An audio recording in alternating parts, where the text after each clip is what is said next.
guys? Welcome back again sa aking channel. This is Maria Faye. Kung bago ka lang sa aking channel, please click the subscribe button, pati na rin yung bell button para ma-update ka sa aking mga latest upload.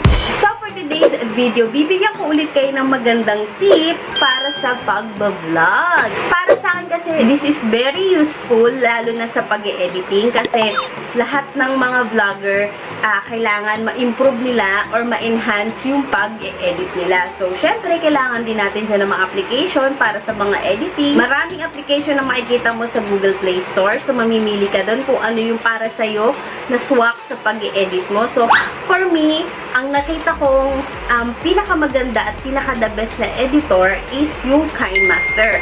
Ang problema lang sa KineMaster, meron siyang watermark. So, yung pag-remove ng watermark is kailangan magbayad ka pa. Nagpo-cost siya ng 200 plus per a month, 300 plus per a month, or for a year.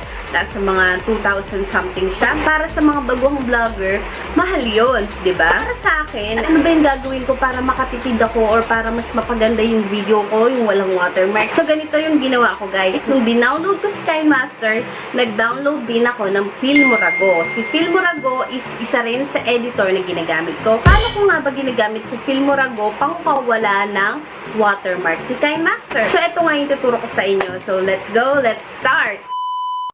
So first, pupunta ka muna kay KineMaster. So, bubuksan mo si KineMaster. So, yan, makikita mo dyan. Pag gumawa ka ng project, i-click mo lang yung parang may plus sign, and then lalabas dyan yung select the aspect ratio of the project. Kapag pinili mo si 16:9, is ganito ang lalabas. Kung mapapansin nyo dyan, merong nakalagay made with KineMaster. So, para matanggal si made with KineMaster, kailangan mo pang i-avail yung premium ng KineMaster. So, ang mahal. So, para hindi ka na mag-avail, ganito lang ang gagawin mo. So, para mawala si watermark, pipili ka ulit ng ratio. Ang pipili naman natin ngayon si 19:16. So, ganito ang lalabas niya. So, ganun lang ulit. Hahanapin mo yung video na i-edit mo. Ayan, then check. And then, kung mapapansin nyo, lumiit yung image or yung video size. So, kapag ganyan na nangyari, nandun na si KineMaster sa taas. So, i-export mo na siya. And then, ayan, export. I-skip mo na.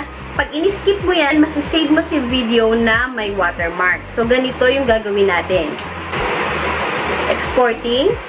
So, ayan, na-export na natin. So, pupunta ngayon tayo kay Filmorago.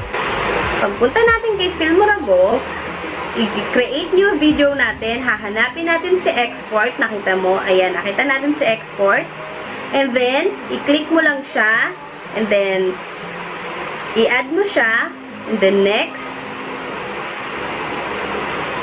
then, ayan na, i-play mo,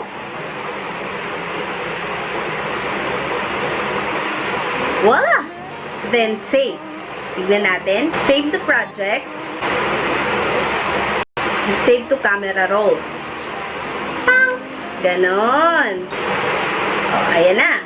So, na-save na natin, guys. So, titignan natin kung wala na si watermark.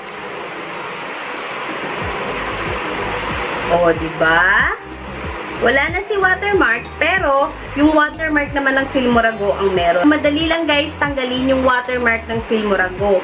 Pwede nyo yung i-trim pag nag-a-upload na kayo ng video sa YouTube. Bago mo siya i-upload sa YouTube, pwede mong i-trim yung 5 seconds na watermark ng Filmorago. Ganun lang kasimple, guys. Pag na-upload mo na siya, wala na siyang watermark at HD pa yung iyong video. Ganun lang siya, guys, kasimple. Napaka-useful nito dahil ito ay matagal ko na rin itong ginagamit. Hindi mo na kailangan magbayad para lang mas mapaganda yung video mo. Kasi pwede mo namang gawin siya ng ganun lang eh, di ba? Napaka-easy. Gagawa ka lang ng paraan paano siya mapapaganda. So, yan guys, na-share ko na sa inyo yung aking tips sa pagtanggal ng watermark ng KineMaster. Sana nakatulong ako sa inyo. So, leave a comment below kung nagustuhan mo ang aking video for today. So, don't forget to like and subscribe to my channel for more updates. So, see you guys in my next vlog. Bye! Thanks for watching!